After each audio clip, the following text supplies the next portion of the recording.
Good morning, Facebook, New Albany First Church of God. My name is Pastor Terry. This week, I was preaching on Psalms 1 and Jeremiah 17. And I asked that you would take in consideration to halt before you make any decisions. Before we make any decisions, wise decisions, we need to figure out or ask ourselves, am I hungry? Am I angry? Am I lonely? Or am I tired? Many of us make poor decisions if four of those things or one of those four things are in our lives. What I would love for you to do, and I ask and challenge you to do, is to halt before making decisions. I also ask that you would take some soap and clean yourself off if there's any decisions in your life that have caused some rot to happen inside of your heart. I want to ask and remind you, how is that going? Let me remind you of what soap means. It means reading Scripture. Take a passage of Scripture every day, at least 4 times this week. Read over it, observe it, apply it, and then pray over it. Should take about 8 to 10 minutes, maybe 15, depending on where you are in your skills or expertise or experience with reading Scripture.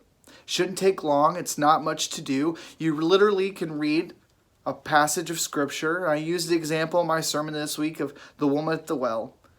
What is Jesus describing to the woman at the well? Why is it so important for him to make her understand that she can have life and have a drink from him that would make her thirst no more? In your own words, you're to take that Scripture and write it out and then apply it. How can I remember that in the times where I am dry and thirsty, I often go back to my old bad habits? Lord, would you remind me in those times when I feel that way to turn to you? Because you're the only thing that can give me life. You're the only thing that can make this hole, this hunger, this dryness, this rot to be removed from my life. So I ask, how is it going?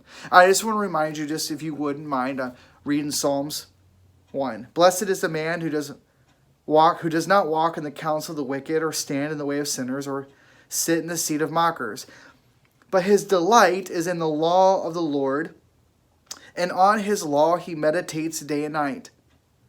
He is like a tree planted by streams of water, which yields its fruit in season, his leaf does not wither. Whatever he does prospers. I just want to remind you of the importance of adding Scripture to your life. Not just reading it, not just knowing it, not just having knowledge.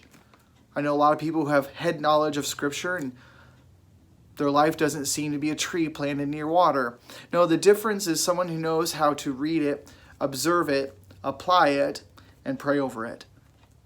How are you doing? I ask in this middle of the week to see how you're doing. You still have a few days this week to catch up. Now, don't catch up all through in one day. Take 1 chapter a day, 4 days a week, and watch what happens to your life. Watch what happens with your relationships. Watch what happens with your emotions. Watch what God is able to do because you're making His Word a priority. Would you do that this week? Make Him a priority. Take a few minutes to read His Word. And if you're having trouble knowing where to start, I highly recommend John. Matthew, Mark, Luke, and John. The Gospel of John, showing the characteristics of Jesus Christ. If you want to know who He is and what He was all about, read John. Great, easy read of the Gospels of the characteristics of Jesus Christ. Start there. So, halt before you make any decisions. And use some soap. I hope you remember this week. Love you, caring about, praying for you, and hope that you are doing what God is asking you to do during these tough times, to stay healthy, physically, emotionally, spiritually. Love you all. Talk to you later.